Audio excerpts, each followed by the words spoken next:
Bienvenue sur DMG TV, les histoires mystiques. Tu es nouveau sur la page, n'oublie pas de t'abonner, de laisser un commentaire, de liker et de partager. Tu veux raconter une histoire? Il y a un numéro à l'écran sur le plus 237 655 81 90 17. Envoie ton histoire et on va jouer ici sur Facebook, YouTube et TikTok. On poste tous les jours sur YouTube à 12h00. La chaîne YouTube c'est DMG TV. Et oui, on a aussi une deuxième chaîne YouTube au nom de DMG TV, Histoire mystique exclusive, où on poste tous les 15 heures des histoires exclusives. Voilà, donc je vous invite à aller vous abonner à la première et deuxième chaîne YouTube. Voilà. Donc, on va écouter. Merci beaucoup à tous ceux qui donnent la force au mouvement, à tous ceux qui commentent, tous ceux qui like, tous ceux qui partagent. Installez-vous, on va commencer rapidement avec la première histoire. Bonjour DMGTV, bonjour la famille DMGTV. Plus de bénédictions sur nous tous. Salutations respectueuses à nos initiés, à tous ceux qui commentent, like, partagent et racontent les histoires. Vraiment, pour ceux qui racontent les histoires, merci beaucoup pour le temps que vous prenez, le courage que vous avez de nous raconter ces histoires-là. Merci beaucoup. Et surtout que les histoires que vous racontez sont vraiment très importantes pour nous.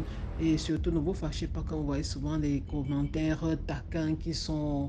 Les commentaires taquins qui sont racontés, non, en fait, ce n'est pas par méchanceté, c'est juste qu'il y a parfois des gens qui commentent juste pour s'amuser. Donc, la famille, l'histoire que je vais vous raconter, j'écoutais l'histoire dernièrement de la dame qui parlait de sa copine, donc de la maman qui lui avait demandé d'aller en pays Bassage voir un bon boc pour casser la relation que son mari avait avec sa tisa. Et je me suis rappelé alors d'une petite histoire que j'avais entendu mes parents. Bon, ils commentaient sur quelqu'un. En fait, c'était un de leurs amis. Bon, une connaissance, une de leurs connaissances qui vivait en Europe, il s'était marié, il est revenu au pays pour faire un projet. Donc, il voulait lancer une affaire sur pied. Et pendant ce qu'il lançait l'affaire sur pied, vous connaissez les femmes camerounaises, mamie, la beauté de ça.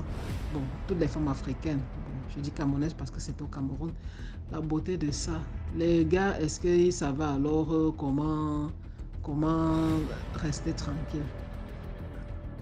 Peut-être que la jachère aussi, parce que de l'autre côté, peut-être qu'il n'y avait pas autant de trucs. Donc il est arrivé au pays là, mon Dieu, c'était elle. Et il allait partout. Bien sûr, n'écoutez pas aussi les gens parce que les gens essaient de lui dire que mon frère, ce n'est pas comme ça. Il faut faire attention parce que les Djangais qui sont ici ne blaguent pas et tout. Bon, c'était en tout cas bon. Il mange au maximum et puis après il rentre, non? Il met son truc sur pied, il rentre et il fera seulement la navette. Donc bon, il ne se sentait pas engagé quelque part. Et il le disait même très bien parce que bon, il ne se sentait pas engagé quelque part. Mais ce qu'il oubliait, quelques années plus tard, on le voit, il vient au pays, il est malade, ou le ventre, les gens commencent avec les recettes, prendre un bitacola, faire ceci, il va en Mokolo, il y a les femmes qui vont à un médicament là-bas, faire ceci, faire cela. Parce que de l'Europe, déjà, ils faisaient tous les examens, on disait non, peut-être c'est une intoxication alimentaire, et donc, il avait commencé à avoir mal au ventre constamment. Donc, il était constamment en train de prendre les trucs. Le bitacola, alors, c'était devenu sa nourriture. Des années plus tard, bon, sa maladie avait évolué. Puis finalement, ça s'est transformé en un cancer. Par la taille, il est décédé. Et c'est plus tard alors que les gens de la famille chuchotaient qu'en fait, quand ils étaient allés regarder, on a dit là-bas que non, ça c'est lui-même qui a cherché sa mort. Les gens de la famille demandent comment ça il a cherché sa mort. Parce qu'ils se disaient que non, voilà, maintenant un jeune il vient, il veut faire un projet, commencer sa vie et tout ça. Comment ça se fait que lui il est mort? Et on a sûrement tué. Mais quand ils sont allés demander, on a dit que non, c'est lui qui a cherché sa mort. Comment ça? On dit que non, mais vous vous rendez compte, chaque fois que vous rencontrez les femmes et tout ça, les femmes que lui il rencontrait là, parmi elles, la majorité pratiquait. Donc quand il part manger un bongo chobi, on a mis dans la tête du bongo. Quand il part manger le copain que bazo, on a mis dedans. Quand il part manger le héros, on a mis dedans. Quand il part manger le poisson brisé, on a mis dedans. Quand il part manger le nkuyi, on a mis dedans. Quand il part manger le sanga, on a mis dedans. Donc imaginez un peu. Et c'est alors là que Les parents disaient seulement que c'est comme ça. Donc tu pars, tu manges, tu prends un peu. Celle-là, elle met dedans. L'autre, elle met dedans. L'autre, elle met dedans. Celle-là, elle met dedans. Et après, tout ça, c'est dans ton ventre. Hein. Et c'est comme ça que ça commence à te poser des problèmes. Parce que ces trucs, tu ne sais pas avec quoi on a fait, avec quel animal, avec quelle peut-être la chair humaine. Tu ne sais pas avec quoi on fait toutes ces potions-là. Chaque femme donne les potions. Chaque femme donne la potion pour arracher. Et c'est toi la victime en fait. Et c'est comme ça aussi que les parents donnent les conseils, disaient que non, en fait, il faut que donc en fait, la famille, l'histoire est finie comme ça. Donc maintenant, mon conseil à moi serait tout simplement, vous les hommes, quand vous sortez souvent, comme le disait la fille qui a raconté l'histoire, je crois, avant-hier, quand elle disait que les gars allaient voir les filles, il disait au téléphone que j'ai un bon chat là, je vais mettre le chat du dos à terre là. Tu as l'impression que tu es en train de vouloir mettre le chat du dos à terre alors que c'est le chat là, c'est enfin un cobra qui t'avait inoptisé déjà. C'est plutôt toi la proie. Tu as l'impression qu'elle est la proie alors que tu as signé ton arrêt de mort. Donc c'est en fait ça le truc. Quand vous voyez, vous les hommes, parfois vous voyez des femmes, vous les draguez, elles tombent, vous dites que ah non, je suis gars, je suis fort et tout ça. Non, il y a des femmes, elles sortent là. Elles sortent juste se balader. Tu as l'impression qu'elles sortent, tu l'as rencontrée par hasard. Vous êtes... Non. Elle, en sortant de la maison, elle s'est déjà apprêtée. Elle a déjà oint ce qu'elle avait à oindre. Elle a déjà... D'autres sont tellement prêts. Vous avez entendu comment la fille la disait, elles essuient les choses sur les seins, mais sur leur partie intime. Elles sont déjà prêtes. Elles ont ça dans le sac. D'autres ont même déjà mis à partir de la maison, sachant que non, il y a il y a quelqu'un de faible qui va tomber, il va être inoptisé, il ne va pas la lâcher. Et elle va libérer et il va se dire que non, gars, j'étais trop beau aujourd'hui. Alors qu'en fait, il était une proie depuis lors. Donc, vous comprenez. Donc, faites très attention. Même quand vous dites que vous êtes des tombeurs, sachez que ces femmes, elles utilisent les choses qui, même spirituellement, vous affaiblissent et tout. Et imaginez même pour les hommes mariés, certains hommes mariés, lui, pendant que les tisas sont en train de lui donner les choses à manger dehors, des choses mystiques à manger. Parfois même la femme aussi à l'intérieur, elle aussi elle est en train de donner pour le retenir, pour qu'il ne parte pas ou bien pour qu'il ne perde pas complètement la tête, pour qu'il ne l'abandonne pas avec les enfants et pas. Elle aussi elle est en train de se battre avec ses calebasses. Donc imaginez un peu. Et quand la femme peut-être ne le fait pas, c'est la femme maintenant et les enfants qui souffrent parce que finalement le gars un jour il va fermer la porte et il va se séparer de la femme, abandonner les enfants qui n'ont même pas demandé à naître parce qu'il est dehors, parce qu'il allait goûter quelque part, il est calé. Il allait semer, il dit que non, je m'en vais seulement un peu goûter. Il part, il cale. Et il détruit sa famille, détruit l'avenir de ses enfants parce qu'il cherchait quoi dehors. Donc la famille, s'il vous plaît, conseil à nos frères, nos papas, nos frères, parce qu'il faut bien sûr, quand les femmes, quand vous voulez que vos maris soient fidèles et tout ça, apprenez déjà à vos enfants à la maison. Parlez déjà à vos frères. N'attendez pas que non, c'est l'enfant de quelqu'un d'autre qui va venir t'être fidèle alors que toi-même tu ne prépares pas tes propres enfants à être fidèles à une femme dehors. Tu leur parles, tu dis que non, la fidélité c'est important, ce n'est pas une question de faiblesse ou je ne sais pas de quoi, non. C'est une question de sécurité. Quand tu pars dehors, là, tu mets ta vie en danger. La personne dehors peut te mettre des choses dans la nourriture. Elle peut même t'empoisonner. Il y a des cas où des femmes ont empoisonné un homme parce qu'on lui a demandé de mettre 2 gouttes. Elles sont allées mettre 10 gouttes. Et parfois, même elle met même 2 gouttes. Mais lui, déjà, il a mangé 50 gouttes dehors, de gauche à droite et tout ça. Et maintenant, c'est dans ta main, c'est entre tes mains, dans tes draps que lui, il vient mourir. Et tu portes la malchance comme ça. Donc, en fait, vraiment, faisons attention, donnons des conseils. Et nous, les mamans, élevons vraiment des hommes de main qui mènent. Disons à nos garçons, à nos frères, si tu n'es pas prêt à t'asseoir, pardon, ça n'est écrit de nulle part sur votre état civil que sur votre acte de naissance. Si tu ne te maries pas à tel âge, tu vas mourir. Si tu ne te maries pas, tu n'es pas un homme. Non. Aucune mairie, je n'ai jamais entendu un maire dire que des hommes à partir de tel âge, si vous ne vous mariez pas, on vous met en prison. Non. Les hommes et les femmes, bien sûr, c'est valable pour les deux. Jouez votre vie à fond. Même pour les hommes, c'est encore même mieux. Même à 70 ans, il peut trouver une jeunette là, il l'épouse. Pour les femmes, c'est un peu plus difficile, bien sûr. Mais s'il vous plaît, si vous voulez jouer vos vies, jouez vos vies à fond. Ne prenez pas une femme, vous mettez dedans et puis vous accouchez des enfants innocents et vous foutez le bordel dans leur vie. Jouez vos vies à fond. Ne dérangez personne, jouez vos vies à fond, allez-y à fond. Quand vous serez prêt à vous asseoir, ok, asseyez-vous, s'il vous plaît. Ok, la famille, passez une bonne journée. Bye. Merci beaucoup pour l'histoire et là on passe à la deuxième histoire. Bonjour DMG, bonjour à toute la communauté, j'espère que tout le monde se porte bien. Ça fait longtemps que j'ai plus raconté d'histoire, mais bon, je suis là ce matin avec une petite histoire qui m'a été racontée par une connaissance. Tout d'abord, j'aimerais attirer l'attention des jeunes femmes que nous sommes, des jeunes filles, sur le fait de vraiment éviter de faire le chantage aux hommes. Vraiment, évitons de conditionner les hommes pour le sexe. Si tu es même marié, tu peux conditionner ton mari avec la nourriture, voilà, et tout. Mais vraiment, le sexe, là, du moins pour ma part, c'est pas une bonne méthode. C'est pas une bonne... Ouais, c'est pas une bonne méthode. C'est pas une bonne stratégie, au fait. Donc, c'est l'histoire d'une jeune femme, je dirais âgée de la trentaine ou une vingtaine, entre 28 et 35 ans. Elle a donc rencontré un monsieur sur les réseaux sociaux. Ils ont commencé à discuter, ils ont discuté. Après, ils se sont vus, ils ont commencé à prendre des petits rendez-vous et tout.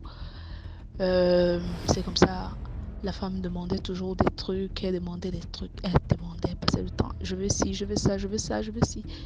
L'homme n'avait pas de problème, hein. Il donnait à la fille tout ce qu'elle voulait. Il lui donnait absolument tout. Oh bébé, j'ai besoin de ça. Il a déjà donné, j'ai besoin de ça. Il a déjà donné, j'ai besoin de ça, il a déjà donné. Voilà, c'est maintenant comme ça.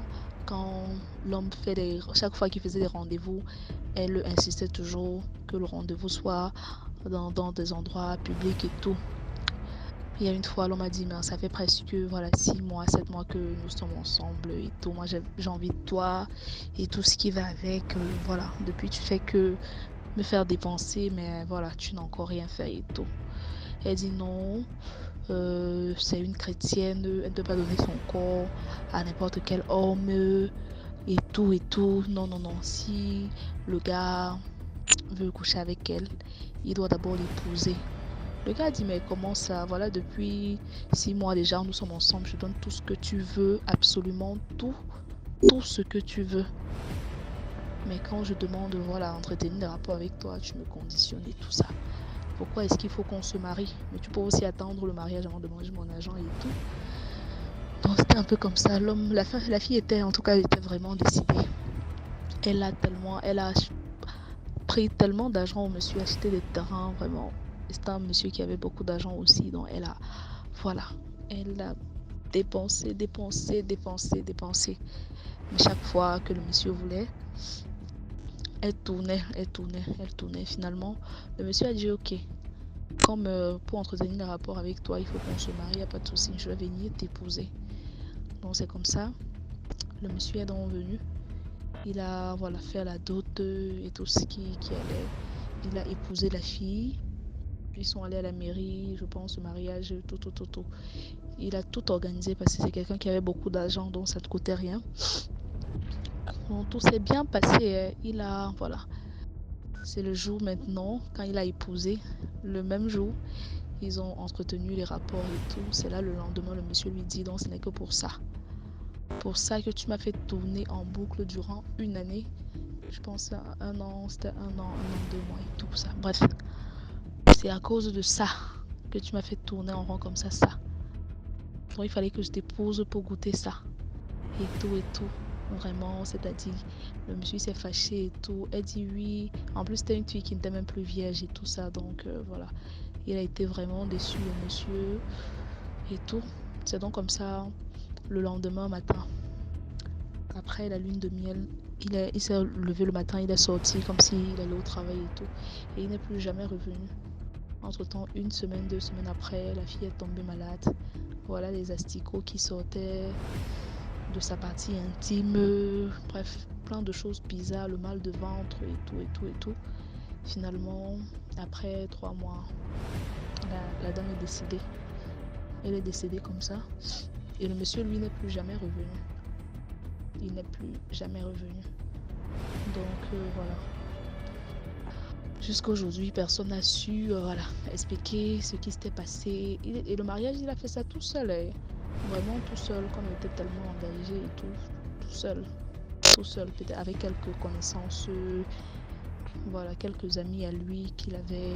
On n'a même pas pu le retracer. Donc, il est parti comme ça, il est parti, son numéro ne passait plus, rien. Et c'est comme ça que la fille, voilà, elle a perdu la vie comme ça. Donc voilà, c'était tout pour l'histoire. Voilà, comme je disais à l'entame de mon histoire, vraiment les filles, faisons très attention. Le doigt est gâté. Et il y a vraiment les hommes qui sont prêts à tout.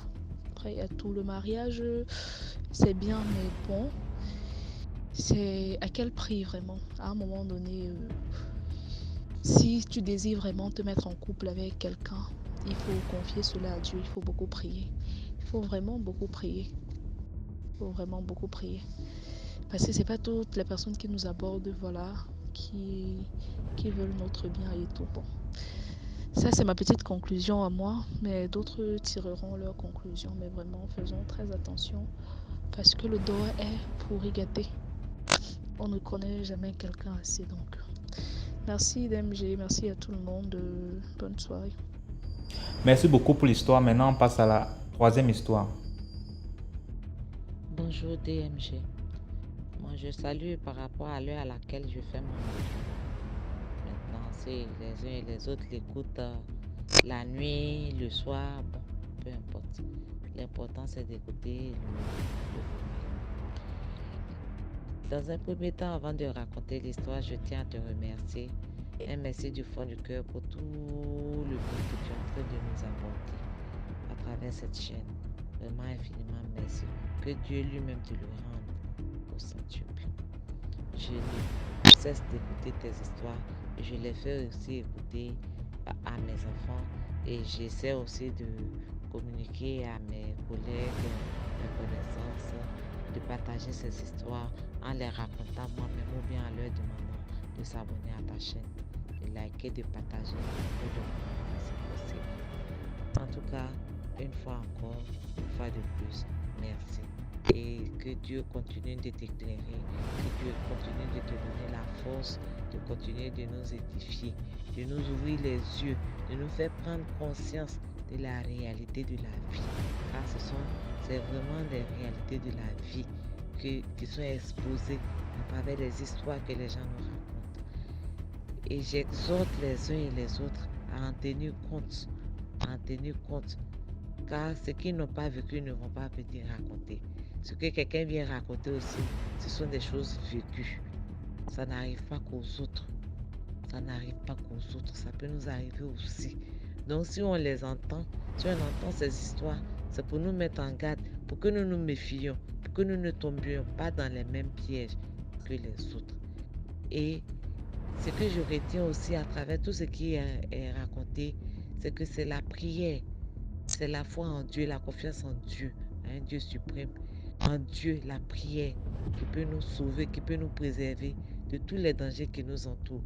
On n'a pas idée de ce dont Dieu nous protège. Mon histoire est la suivante. C'est mon responsable de la commission catéchèse qui nous a relaté ces faits-là. Et j'envoie ce vocal depuis la Côte d'Ivoire, d'une petite ville d'Abou, située non loin d'Abidjan. J'ai une localité dans laquelle je travaille. Et l'histoire raconte les faits, le séjour d'une tante chez son neveu. Et la tante arrive chez le neveu et dit au neveu, ah bon, je suis là pour vous rendre visite juste pour passer 3 jours avec vous. Son neveu qui lui dit, mais comment ça 3 jours? 3 jours, tu n'es jamais venu me rendre visite. Et aujourd'hui que tu viens, tu vas faire juste 3 jours. En 3 jours, qu'est-ce que je peux faire pour toi? Donc vraiment, s'il te plaît, reste encore plus. Au moins 3 jours, je transforme en 3 mois. Ce sera largement suffisant pour que je puisse te mettre à l'aise, comme moi-même je le veux. Parce que qu'est-ce que je peux faire pour ma tante si ce n'est la mettre à l'aise de son vivant? La tante refuse. Non, moi, je n'ai pas besoin de aussi longtemps. 3 jours, ça me suffit. Il dit non, il insiste que 3 jours, c'est peu. Fais 3 mois au moins avec nous. Comme ça, vraiment, je t'en supplie, reste avec nous. En tout cas, assez longtemps. Si tu ne veux pas plus, au moins 3 mois. La tante dit bon, ok, d'accord, il n'y a pas de problème. Il met la tante à l'aise. Tout ce qu'elle veut manger, il lui sert. Il connaît ses goûts culinaires, les goûts vestimentaires, tout ça. Quand elle finit son séjour, il achète, en plus d'avoir fait tout ce qu'il fallait pour la mettre à l'aise pendant son séjour. Quand elle finit son séjour, en tout cas chez nous en Afrique, une personne vient te rendre visite, surtout ta tante, elle vient te rendre visite, elle s'en va. Il lui achète tout un lot de pain de toute qualité, en tout cas les pains dignes de ce nom et dignes du rang de la tante. Il achète tout ça, il fait son colis, sans compter les bidons d'huile, en tout cas le nécessaire dont ils ont besoin au village. Il fait le paquet de la tante, il l'accompagne, il la dépose au village et puis il revient. Quand il revient, quelques temps après, il tombe malade. Il tombe malade. Il se soigne, il va à l'hôpital, rien. Jusqu'à, on dit bon, on va, parce que cette histoire-là, c'est pas clair. On te soigne depuis, tu ne guéris pas. Donc on va un peu chercher chez les Noirs, chez les tradis praticiens, chez nous, on parle de combien. C'est les gens de l'Est, là, les Agnés. On va chez les comiens. Les comiens, ce sont des féticheuses, un peu des tradis praticiens qui portent des tenues. Elles se mettent en blanc, elles mettent le kaolin et puis bon, elles font de la voyance. En pays Agni, on les appelle les comiens. Quand ils vont chez la comien dit ah, ce sont les femmes en général. Il y a des hommes aussi, mais en général, ce sont des femmes. La dame comien qui lui dit ah, que tu as reçu la visite, il y a quelqu'un, un de tes parents qui a séjourné chez toi. Elle a séjourné chez toi, c'est ta tante. Qu'est-ce que c'est qui se passe? Demandez-lui. On va, on trouve la tante. La tante dit, moi je n'y suis pour rien, je suis allée, il m'a mise à l'aise, tout ça. Mais qu'est-ce que moi j'ai à voir dans sa maladie? Moi-même je suis ici, je prie pour qu'il se rétablisse. On dit non, et les gens reviennent, ils disent à la commune, dit non, elle ne vous dit pas la vérité. Vous retournez, questionnez-la bien. On va en trouver la tante. Vraiment, si tu as fait quelque chose, il faut nous dire, on va te demander pardon. Si tu as offensé, on va te demander pardon. J'insiste. La tante refuse de dire, les gens insistent. Elle était tellement acculée. Elle dit, quand je suis partie, vraiment, pour vous dire la vérité, mon neveu m'a mis à l'aise. Vraiment, je ne peux pas gâter son nom. Je ne peux pas mentir sur lui. Vraiment, il a pris bien soin de moi. Trop même. Et regardez tout ce qu'il m'a donné. Des complets de pain. Tout ce que je voulais manger, il m'a donné. En venant même, le nécessaire, les huiles, les cubes magiques, les quoi dont on a besoin au village ici. Il a chargé la voiture. Il m'a accompagné avec. Il est même venu me déposer ici avec. Il m'a accompagné avec tout ça. Mais vous imaginez, moi, je ne suis que sa tante. Étant sa tante, regardez tout ce que j'ai cité qu'il m'a donné. Si moi, sa tante, il m'a donné tout ça, et sa mère qui est ma soeur, ça veut dire qu'il va lui donner plus que ça. Donc, quand j'ai vu tout ça là, je ne pouvais pas accepter. Je ne pouvais pas accepter qu'il donne plus que tout ce qu'il m'a donné là à ma soeur.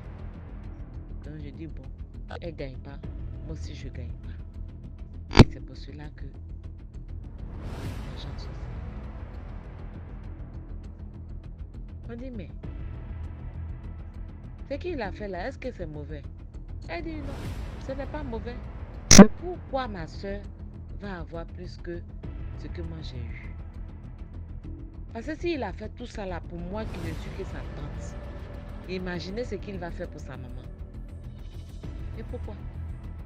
Donc vous voyez la réflexion du sorcier. La réflexion du sorcier. Si lui, il a eu la moitié là, toi tu dois tout perdre. Vous voyez? C'est Dieu seul. Parce que le neveu, lui, qu'est-ce qu'il s'est dit? En la mettant bien, il voulait juste faire plaisir à sa tante. Et voici les retombées. Donc vraiment, prions Dieu. remettons nos vies à Dieu, parce que c'est pas pour ça aussi qu'on va continuer de faire du mal, qu'on va faire du mal. Donc c'est à Dieu qu'on doit s'en remettre. C'est là une de mes histoires. Merci beaucoup pour l'histoire. Là, on passe à la 4e histoire. Commentez, likez, partagez, s'il vous plaît. Bonjour DMGTV, bonjour la famille DMGTV. Plus de bénédictions sur nous tous. Salutations respectueuses à nos initiés, à tous ceux qui racontent, qui tapotent, qui like, qui commentent. Vraiment, plus de bénédictions sur nous tous. Et salutations respectueuses aussi aux revenants, aux esprits, en tout cas à tous ceux qui sont dans la page. Ici dans DMGTV, nous ne sommes pas...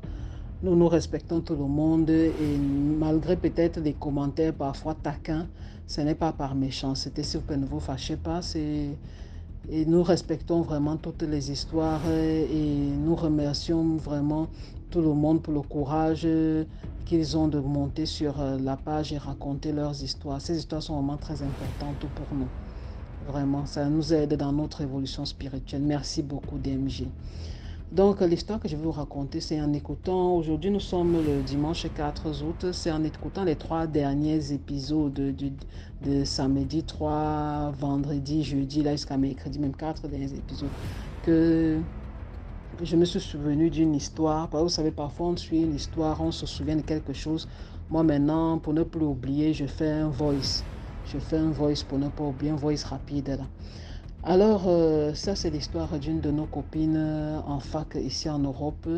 En fait, nous nous sommes rendus compte que tout le temps, nous tapions les commentaires. Tu vois un peu, la matin dit que mon oncle a encore fait telle chose, telle personne dit qu'au village on a encore fait telle chose. Elles étaient à un enterrement, on soupçonne il paraît que c'est tel qui est le faucheur de la famille. Il y a un sorcier là et tout ça. Donc vous voyez un peu. Mais elle, c'était une page blanche, silence radio. Les seules personnes dont elle parlait, c'était ses 3 autres sœurs, parce qu'elles sont 4 filles. C'était les 3 autres sœurs, 2 sont en Europe, et il y a une qui est au pays, qui est restée au pays.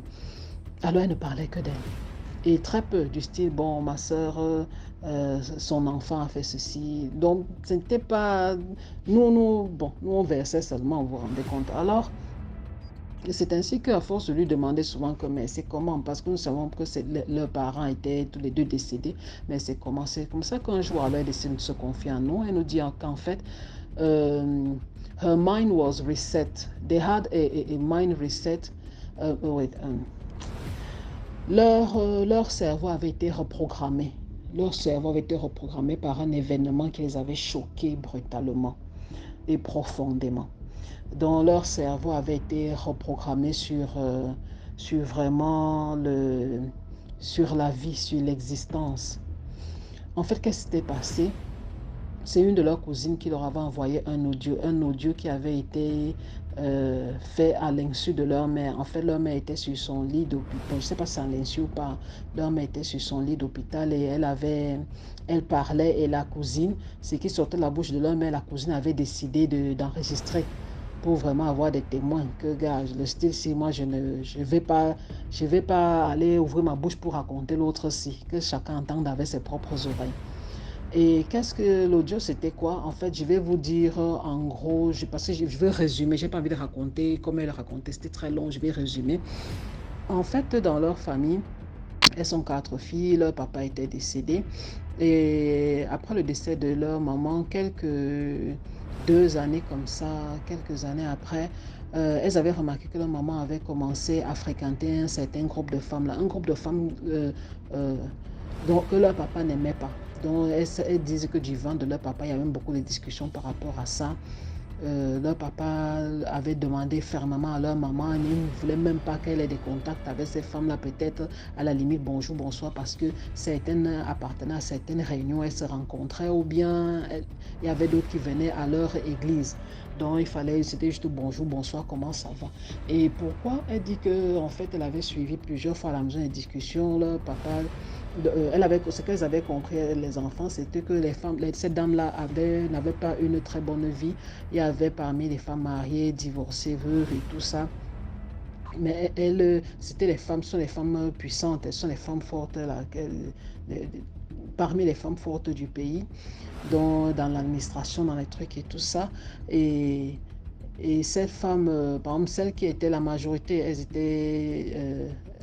étaient les femmes seules ou bien divorcées, elles ont refusé de se marier, vu leur âge, parce qu'elles étaient très jeunes. Apparemment, d'autres étaient devenues veuves très jeunes.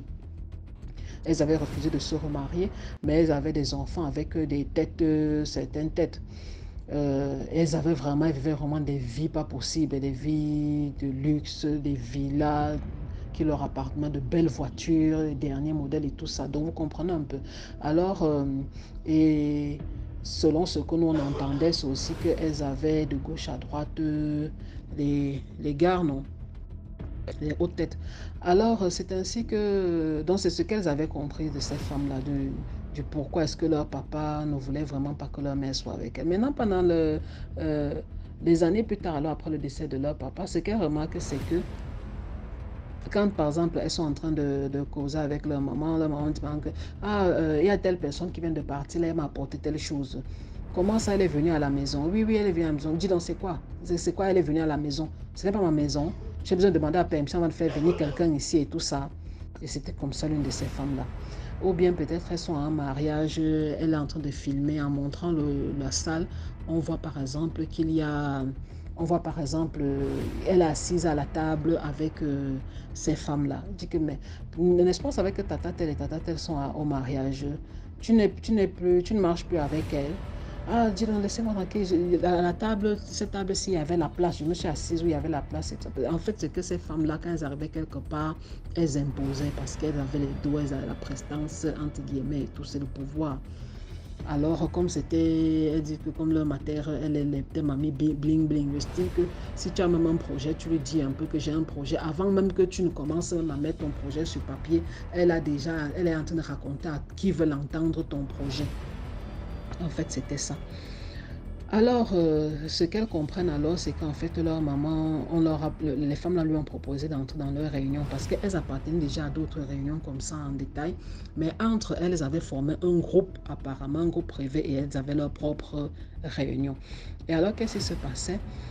Leur maman, à un moment, elles se souviennent justement que leur maman les avait appelées pour dire que chaque mois, j'aimerais recevoir telle somme et tout ça, cotiser, partager ça entre vous, cotiser, j'ai besoin de telle somme. Et elle s'était dit que, mais bon, ok, il n'y a pas de problème, on va seulement augmenter la somme qu'on lui donne par mois et tout ça, parce que souvenez-vous que la maman, elle avait la maison, elle avait les trucs, elle avait à voyager, donc elle n'avait pas besoin elle vivait vraiment bien. Les filles ont dit, il n'y a pas de problème. Peut-être que son business, elle avait un très bon business. Peut-être son business a un peu des problèmes. On va l'aider. Peut-être qu'elle a fait quelque chose, elle ne veut pas nous dire. En fait, la maman, elle avait décidé de faire ça. Pourquoi? Parce qu'elle avait décidé d'entrer dans la réunion là. Elle n'a pas voulu dire à ses filles. La réunion privée de ces femmes-là. C'est ainsi que maintenant, la deuxième année, la première année, elles n'ont même pas su quand sa mère elles ne savaient même pas que sa mère était dans ces réunions. Donc, on n'a même pas su quand sa mère a bouffé. Là, c'est la deuxième année maintenant, quand elle veut bouffer, les femmes disent que non, en fait, tu comprends, pour que tu bouffes et que l'argent te serve à quelque chose, il faut en fait que tu viennes, il faut en fait que ce soit ton enfant. Celle qui est là, il faut qu'elle vienne chercher l'argent. Parce que c'est toi qui touches, qui prends l'argent et tout ça, tu ne vas pas, tu vois, ça n'aura pas le poids. C'est ton enfant qui doit venir prendre. Et tu vas voir comment, partout où tu vas aller investir cet argent, ça va te rapporter. C'est ce que la femme a fait. Et je suis sûre qu'elle savait ce qu'elle faisait. Elle ne peut pas se demander que, mais pourquoi est-ce que je dois bouffer maintenant, il faut que quelqu'un vienne prendre l'argent. Elle savait. Elle rentre maintenant à la maison. Le lendemain, justement, la petite soeur dit qu'elle avait été surprise que sa mère lui demande d'aller prendre son argent parce qu'elle avait demandé à sa mère que, mais pourquoi est-ce que tu n'as pas pris ce qui était... Elle avait dit à sa fille que l'argent n'était pas complet. L'argent n'était pas complet, donc il fallait que j'ai laissé pour que la personne qui devait compléter vienne compléter rapidement. Elle n'était pas disponible hier. Elle complète et on m'envoie l'argent. Elle dit que, mais pourquoi tu vas pas aller chercher l'argent? Elle dit que, pardon, va me chercher l'argent là. Flocon, va me chercher l'argent là. Et des trucs comme ça. Elle s'est levée, elle allait. La petite soeur dit qu'elle est allée chercher l'argent. Elle arrive chez la dame maintenant. Donc elle prend un taxi course. Elle arrive chez la dame maintenant. La dame lui Elle dit que la dame l'accueille très bien, elle arrive au salon, la femme maintenant elle va se diriger vers une armoire, elle prend le paquet, et c'était dans une grosse enveloppe. Elle lui donne l'argent.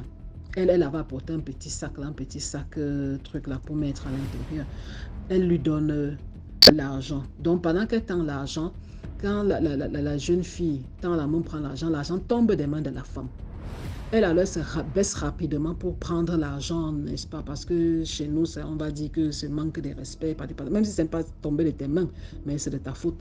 Donc, elle ramasse rapidement l'argent, elle se lève, elle voit que la femme la regarde étrangement. Elle dit, tata, excuse, c'est... Donc, excuse-moi, bon, tata, je vais alors partir. Hein. Elle dit que la femme la regardait étrangement. Puis la femme dit, oui, ok, bon, vas-y, je vais appeler maman.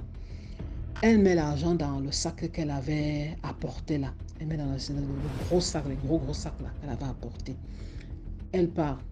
Maintenant, pendant qu'elle est en route, son téléphone sonne. Elle regarde, c'est sa soeur qui est aux États-Unis. Et à l'heure à laquelle elle dit que l'heure à laquelle sa soeur avait appelé, c'était supposé être dans les 5 heures aux États-Unis. Elle se demandait elle se disait que sa soeur s'était peut-être levée pour apprêter les enfants et tout ça. Mais quand elle prend le téléphone, sa soeur était plutôt un peu paniquée. C'est quoi? Tu vas bien? Elle dit que oui, je vais bien. Ça va, tout va bien. Elle dit que oui. Elle dit, mais pourquoi j'entends les bruits de voiture? Elle dit que non, je suis dans la voiture. Maman m'a commissionné. Maman m'a demandé d'aller dire quelque chose à tata, l'autre, et je suis en train de rentrer. L'autre soeur dit seulement que prions. Et quand ils finissent de prier, maintenant sa soeur dit que sa soeur lui avait demandé est-ce que tu as encore le sel béni et tout ça, parce qu'elles avaient tout pris une habitude, même quand quelqu'un devait voyager, elle allait chercher le sel béni, l'huile bénie, il y avait quoi, Saint-Michel, Archange, je sais plus quoi. Et tout ça, elle emballait et elle donnait pour qu'on aille remettre à ses sœurs là-bas, toutes utilisaient ça. Alors, elle, ce qu'elle avait l'habitude, elle mettait un peu de sel béni dans un petit truc de médicaments vide là, elle mettait dans ses sacs. Elle mettait l'huile bénie, elle dit qu'elle met l'huile bénie, elle mélange l'huile bénie à son huile de corps. Donc, pour être sûr que chaque fois, elle dit que chaque fois qu'elle sonne, elle bénit l'Éternel et tout, elle demande la protection, elle commence à réciter le psaume 91 et tout ça. Elle dit alors que c'est ce qu'elle avait. Donc, sa soeur lui demande alors que tu as fait ça. Elle dit que oui, bien sûr, c'est le réflexe, j'ai fait ça. Elle dit ok. Elle dit pas de problème. Maintenant, quand elle arrive à la maison, elle dit qu'elle trouve sa mère. Sa mère était un peu comme tu sais, dans les vapes. Elle était là, elle se lève, elle marche. Elle vient, elle donne l'argent. Elle dit maman, voici l'argent là. Elle sort l'argent du sac. Elle donne à sa mère. Sa mère dit pose sur la table. Ah. Elle pose sur la table, elle se demande que c'est comment. Sa mère, elle s'assoit sur le canapé, elle était là calme comme ça. Elle demande, maman, il y a un problème, il y a quelque chose. Elle se demande, mais qu'est-ce qui s'est passé? La maman dit que, pardon, dis non, laisse-moi tranquille. Elle dit que sa mère était partie dans la chambre et avait laissé l'argent sur la table. Elle dit alors que maman, l'argent. Elle entend le téléphone qui sonne. Elle part vers le canapé où était assise sa mère, voit le téléphone, elle voit, et c'était la femme qu'elle venait de laisser là qui est en train de sonner. Elle prend le téléphone rapidement, elle prend l'argent, elle court vers la chambre de sa mère pour lui donner, en lui disant que son téléphone est en train de sonner. Elle part, sa mère est assise sur le lit, comme s'il y avait quelqu'un qui venait de recevoir une nouvelle, pas possible. Elle remet les trucs à sa mère pendant qu'elle est en train de sortir, parce que sa mère avait les toilettes privées dans sa chambre et tout ça. Pendant qu'elle est en train de sortir, elle voit entrer dans l'histoire de de sa mère. Donc, elle l'entre rapidement pour prendre. Elle entend sa mère ouvrir le téléphone pour parler. Et sa mère, elle avait cette habitude-là de toujours mettre son téléphone sur haut-parleur. Donc, dès qu'elle ouvre une conversation, direct, elle mettait le haut-parleur. Elle entend alors, pendant qu'elle est en train de sortir des toilettes, alors pour ouvrir la porte de la chambre et sortir directement dans le couloir, elle entend la voix de la femme qui dit « Qu'est-ce que ta fille avait sur elle comme ça ?» Elle ferme la porte. Mais elle avait fermé. Elle dit que si elle n'avait pas eu le réflexe, parce qu'elle était en mouvement, elle se serait arrêtée et n'aurait pas fermé la porte pour écouter ce qui se passait. Mais comment ça, qu'est-ce que j'ai sur le corps? Elle dit qu'elle sort, elle va dans le jardin maintenant. Elle envoie le message à sa soeur que voici ce qui vient d'arriver à la maison. La femme là, elle appelle maman pour demander qu'est-ce qu'il y a sur le corps. Sa soeur dit que comment ça, qu'est-ce que tu as sur le corps? Tu es habillée comment? Elle dit que non, je suis habillée décemment et tout ça. Je comprends pas.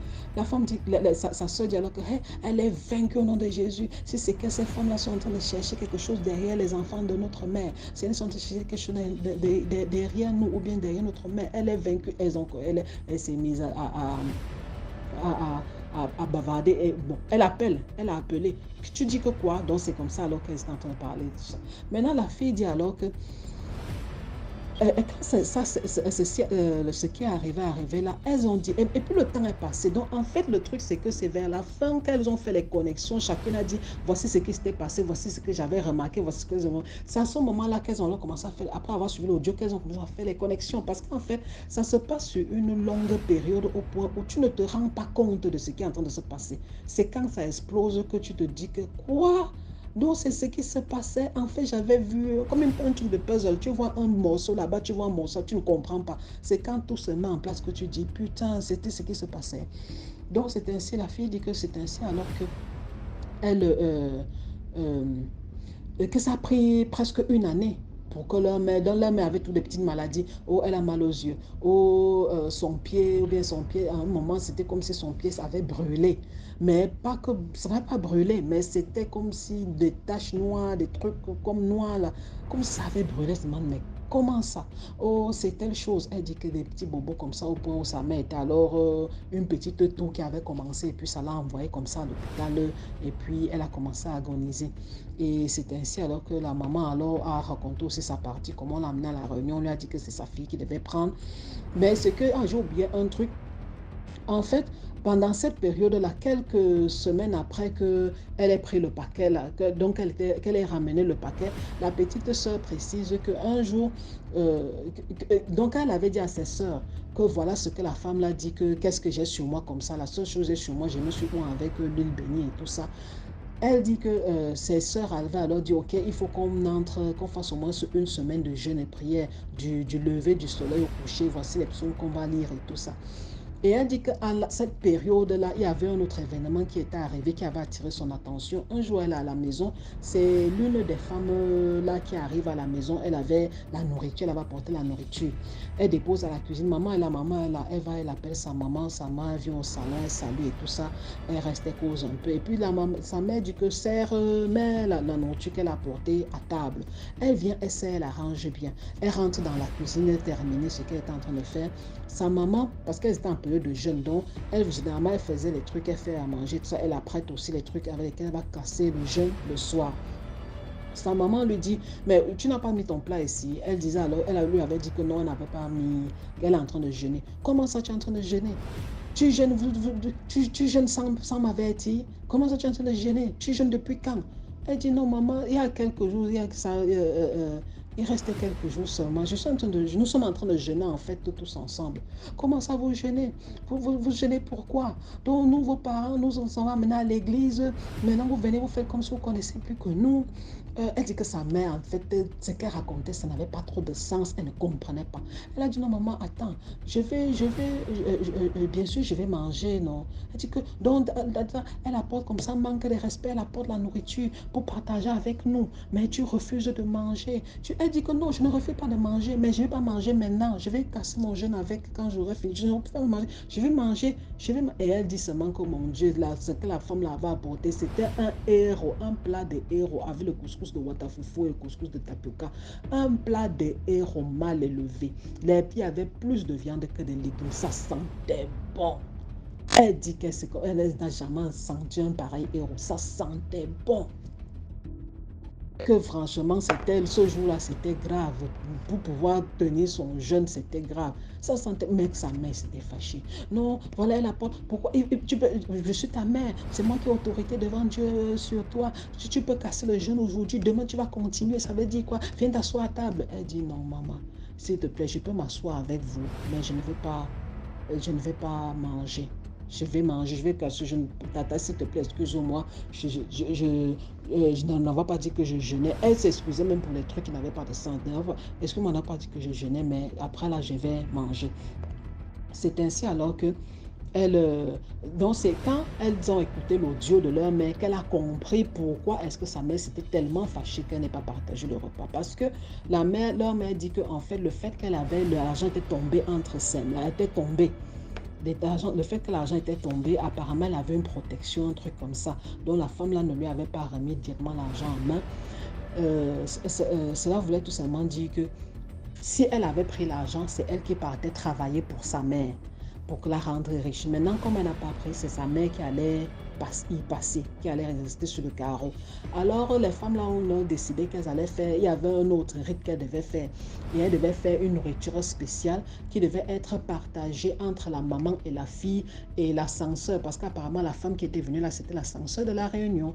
Et ce qu'elle devait faire, c'est que pendant qu'elle était en train de, elle s'était entendue avec la maman que on va parler en patois, comme tes enfants n'entendent pas bien le patois là, on va parler, je vais faire une prière spéciale en patois, où je serai en train de demander à ton enfant si elle accepte d'aller porter ton fardeau, si elle accepte d'aller porter ton fardeau et mettre la couronne sur ta tête. Et tu vas lui dire en patois que dis telle chose, dis-lui que c'est la prière, que c'est juste une prière, mais c'est la prière en patois. Vous les jeunes, vous parlez en français, non, je vais faire la prière en patois. Dis-lui juste, voilà les mots qu'elle doit prononcer. Voilà. Donc, ces mots-là, c'était quoi? C'est que j'accepte, je vais aller travailler pour toi, je vais aller, oui, j'accepte. On dit telle chose, elle dit oui, j'accepte. On dit telle chose, oui, j'accepte. Donc, tu acceptes comme ça te vendre, aller à la place de l'autre. Et le fait qu'elle s'était tombée au moment où elle était en train de faire son jeûne, elle avait refusé. Elle avait expressément dit non, mais elle avait dit qu'elle allait manger le soir. Apparemment, peut-être le fait qu'elle était en train de jeûner et tout ça, même si elle mangeait la nourriture le soir, ça n'allait pas avoir l'impact, je ne sais pas trop. Mais ça avait énervé les mamans là. Elles ont demandé, elles avaient demandé, je crois, de passer la table. Je ne sais même pas si la fille avait mangé finalement après, quand elle avait fini de jeûner, je ne sais pas. Elle a juste dit que c'est quand elle a suivi dans l'audio, la partie de la nourriture, qu'elle a senti que mon Dieu, on était vraiment après sa tête. Bon, sa maman, après la maladie a emporté sa maman. Elle a agonisé. Et il y a aussi un truc, DMG. C'est alors ce moment-là que je me suis rendu compte que les familles africaines sont souvent, je ne sais pas si c'est l'hypocrisie ou un truc. Tu sais qu'il y a un sorcier dans une famille. Tu ne dis pas aux autres. Tu entends même sa confession. Mais pour pouvoir couvrir, pour qu'on ne dise pas que non, dans votre famille, votre oncle faisait ceci, votre tante, je ne sais pas, parfois ils sortent des trucs bidons. Comment non? Et puis la belle famille va dire que peut-être moi aussi je suis dans la sorcellerie. Ou tes cousins, les gens vont aussi dire que non. Chacun part se blinder dans le coin parce qu'il paraît que pendant que sa mère, donc c'est après qu'elles ont su qu'il y avait des tantes qui étaient venues à l'hôpital un soir à la fermeture et elles ont écouté la maman là raconter tout ça. Elle racontait, elle délirait, je ne sais pas, mais elle avait raconté tout cela. Ses soeurs ont suivi, dans les soeurs de la maman là, elles se sont toutes levées, sont parties. Elles n'ont dit à personne. Donc la cousine là, c'est même par hasard. La cousine aussi venait rendre visite, elle avait apporté la nourriture et il y a eu la chance, je crois que c'est même Dieu qui avait voulu, et il n'y avait personne. Elle a entendu la maman là dire certaines choses graves, elle a seulement pris son téléphone, elle a commencé à enregistrer, puis elle a envoyé que suivez avec vos propres oreilles, parce que l'autre aussi, ce n'est pas avec ma bouche que je vais vous dire ça, suivez. Donc les sœurs avaient entendu, elles ont fermé leur bouche DMG. Laisser les enfants dans le noir comme ça, elles ont fermé leur bouche. Et la jeune fille a dit que franchement, ça les avait vraiment brisées. Elle dit que parfois, elle sortait comme ça, elle regardait le soleil. Elle a même l'impression que le soleil brillait différemment. Tout était différent. Même l'air qu'elle respirait était devenu différent. Tout dès qu'elle a compris que non, la personne qui te porte dans ce moment peut te vendre propre, sans sentiment. Et parfois, peut-être parce qu'elle n'a peut-être pas elle ne voulait pas faire ça au début, mais on l'entraîne et avec la part du gain, et on va te voir, tu seras en haut et tout et tout. Vous comprenez un peu, donc franchement, faisons très attention à ce que nous faisons. Faisons très attention. Prions tout le temps parce que tous nous avons nos petits tas quelque part. Peut-être, oh, tu veux être acteur, tu veux être cinéaste, tu veux être un grand ceci, tu veux être un grand professeur. On te propose un truc. On dit que non, c'est seulement la tête d'un enfant. Parce que on avait me demandé à la fille que, mais attends d'abord, et est-ce que c'est vrai qu'elle donnait seulement une... Elle a dit que, mais comment? Que ces femmes-là, c'était tout le temps où c'est le beau-frère qu'on peut enterrer. Ah, c'est l'enfant de la soeur qu'on peut enterrer. C'est elle qu'on peut enterrer. Est-ce que c'est sûr que ces femmes-là, c'est seulement une personne qu'elle donnait? C'est sûr qu'elle devait sûrement donner plein pour pouvoir et maintenir leur poste et être dans ces trucs et faire ceci et cela. C'est comme ça, on te demande d'abord de donner une personne et puis après les demandes commencent à évoluer. Ce n'est jamais une personne. Les demandes évoluent, c'est un piège. On lui a demandé d'entrer à la réunion et puis après on lui a dit ce qu'il fallait pour que son argent produise. Donc c'est un peu comme on te donne l'argent simplement, tu vas aller dépenser. Mais maintenant pour que ton argent produise, il faut que tu arroses ça du sang d'un membre de ta famille. C'est ça en fait. Donc franchement, faisons attention. Et la famille, ne dites pas souvent que oh mon Dieu, c'était la mère, oh c'était le frère. N'oubliez pas, Caïn a tué Abel juste par énervement parce que l'offrande de l'un n'a pas été. Juste ça, n'oubliez jamais ça. N'oubliez jamais ça. Ce n'est même pas une question qu'il était en train de me coigner ou bien quelque chose. Non, c'est juste que son frère, il a envoyé, il était juste énervé. Il n'a pas reçu d'argent et tout. Imaginez de nos jours quand on propose les voitures, les téléphones, les maisons, les vues de luxe aux gens. C'est toute la famille qui l'aligne. Donc sachez que même vos parents, même vos enfants peuvent demain vouloir vous donner. Donc il faut vraiment prier, les éduquer de la meilleure des façons et beaucoup prier. Parce que c'est cette prière-là qui fait que même si on veut lui tendre le piège demain, quelque chose va venir bloquer. Quelque chose va venir dire que, hey, qu'est-ce que tu fais là? Tu es vendu. Donc même si on veut lui tendre un piège demain, quelque chose va lui dire que non, prends pas. Quelqu'un va venir lui donner une écorce demain. Que prends, tu mets sur ton ordinateur, comme le racontait un frère là. Tu mets sur ton ordinateur, tu auras beaucoup de clients. Dans ta tête, il va se dire, mon grand-père dit que quelqu'un met sa tête, c'est sa tête qui part. Il n'est pas avec la tête de personne. Vous voyez, donc prions vraiment et prononçons des mots à nos enfants. On dit que sachez que la personne qui entre quelque part cale seule. Vous n'allez partir avec personne. Si tu as le gros cœur, tu pars. Tu cales seul, tu ne pars avec personne. Donc la famille, passez une très bonne journée. Désolé d'avoir été longue. J'ai tellement coupé, je vous assure. J'ai raconté et coupé. Je ne sais pas combien de dieux j'ai fait jusqu'à présent. Ok la famille, passez une bonne journée. Paix et bénédiction sur tout le monde. Bye. Merci beaucoup pour l'histoire. Maintenant, on passe à la 5e histoire.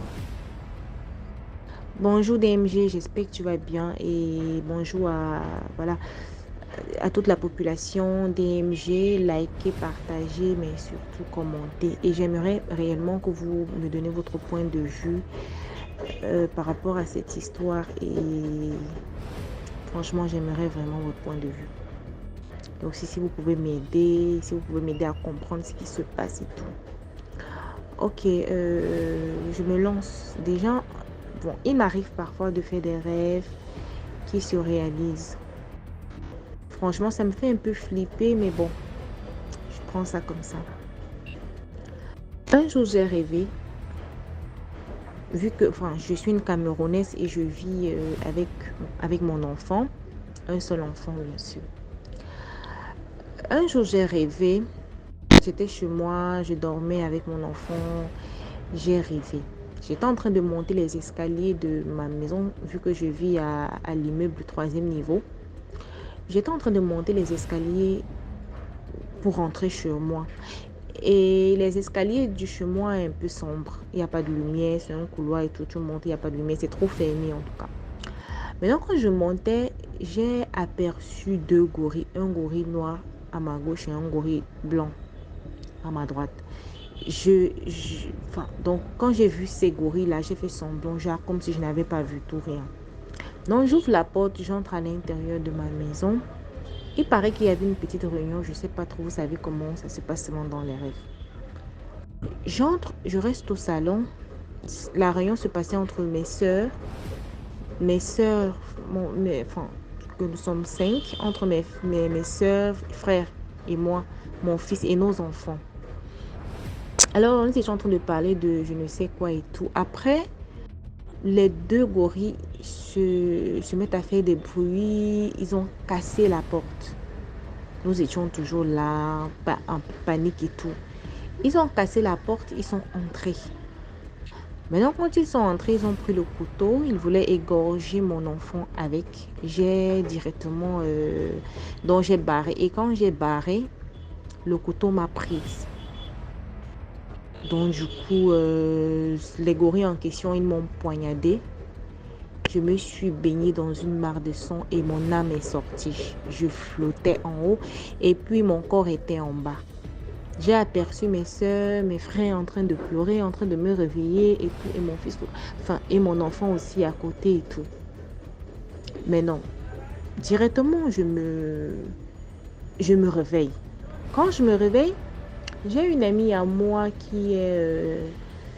vu que je suis musulmane et tout, donc j'ai une amie à moi, elle maîtrise très bien l'islam et tout. On appelle ceux qui ont déjà glorifié le Coran les matis. J'appelle Mathis, je lui demande s'il te plaît, voilà mon rêve et tout. je dois gérer ça comment? Parce que franchement, ça m'a beaucoup fait flipper.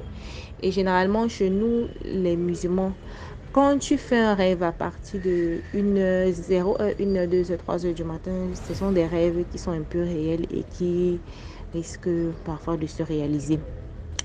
Maintenant, voilà, elle me demande de donner la sadaka, donc de faire un peu l'hormone et tout, et que je demande à Dieu de m'éviter un malheur ou bien quoi que ce soit. En même temps, j'ai une autre amie, l'une de mes confidentes, une amie avec qui je cause tous les jours, enfin, une amie avec qui je causais tous les jours, tout allait bien, enfin, elle est enceinte et tout. Maintenant, elle m'appelle, elle me dit que, ok, comme tu vois là, je suis en train d'aller accoucher et tout. Et tu sais, généralement, j'accouche par opération, c'est pas facile et tout ça. Et maintenant, comme ma copine qui maîtrise bien le Coran, elle m'a demandé de faire l'hormone, l'hormone, de faire la sadaka et donc du genre de méditer sur quelque chose et je donne à quelqu'un qui est dans le besoin, donc pour demander à Dieu de voilà. Maintenant, je médite. Je dis, oh Seigneur, voilà une personne qui est dans le besoin d'argent. En plus, elle est enceinte, elle est célibataire et tout. Le papa de son enfant l'a abandonné et tout. Donc, ce qui est sûr qu'elle est réellement dans le besoin d'argent. Je médite sur cet argent. Je dis, oh Dieu, s'il te plaît, fais à ce que que mon rêve, que tout ce que j'ai fait de mauvais comme rêve, que ça ne se réalise pas en tout cas. Voilà comment je fais. Je médite et puis j'envoie l'argent à ma copine qui partait accoucher. Je lui envoie de l'argent, je dis ok, voilà ma part de participation et que Dieu t'accompagne. Elle dit merci, elle reçoit l'argent. DMG. Je parle comme ça, je tremble, je flippe en même temps. Quelques heures après, je crois 4 heures après, on m'appelle, son petit ami m'appelle, il me dit que bon, même pas, son petit ami ne m'a même pas appelé. Quelques heures après, je reste comme j'étais un peu occupée et tout. Je suis allée vaquer à mes occupations. Je rentre maintenant. Je prends mon téléphone, j'entre dans les statuts, je vois sur sa photo, on écrit RIP partout, RIP partout. Là maintenant, j'appelle son petit ami, il me dit oui, elle est morte. Je dis quoi? Qu'est-ce qui s'est passé? Il dit voilà, elle est morte. Après l'opération, tout s'est bien passé, on a opéré. Et tout, l'enfant est là, l'enfant a survécu, l'enfant va bien, mais elle est morte. Mais DMG, c'est quoi ça? C'est quoi ça? Mais j'ai flippé et puis je me suis dit, mais qu'est-ce qui se passe? Qu'est-ce que ça veut dire? Franchement, je ne comprends pas. En même temps, j'ai peur, franchement. Je ne sais pas c'est réellement ce qui s'est passé, mais j'ai flippé. Et je parle actuellement, je tremble. J'ai peur en même temps, je me dis, mais qu'est-ce qui s'est passé? C'est à cause de moi qu'elle est partie ou bien... Mais qu'est-ce qui s'est passé? Qu'est-ce qui s'est réellement passé vu que j'ai rêvé la nuit que je partais sauver mon enfant? En tout cas, j'ai pris la balle de mon enfant. Parce qu'on voulait à la base poignarder mon enfant, mais j'ai pris... sa balle. Et je suis morte. Maintenant... en réalité, le lendemain, je donne de l'argent à une femme qui part accoucher en méditant sur cet argent, mais elle meurt et son enfant survit. De toutes les façons, j'aimerais que vous me donniez votre point de vue. Je suis vraiment dépassée et je suis traumatisée en même temps. Je suis traumatisée. Ça fait bientôt 1 an aujourd'hui et ma vie n'est plus la même. J'aimerais qu'on ne va pas reconnaître cette histoire et tout parce que je n'ai pratiquement dit à personne sauf à mes parents. Donc, sur ce, vous passez une très bonne journée. Likez mais surtout commentez s'il vous plaît. Je suis réellement dans le besoin et j'attends vos différents points de vue. Merci. Voilà, c'était tout pour aujourd'hui. Merci pour l'histoire, merci pour tous ceux qui envoient les histoires, merci pour tous ceux qui participent. Si tu as une histoire à raconter, envoie-le sur le numéro à l'écran, c'est le +237 655 81 90 17 et on va jouer ici. Merci beaucoup pour la force. On se prend demain pour une nouvelle vidéo à 12h00. Voilà, ciao, ciao.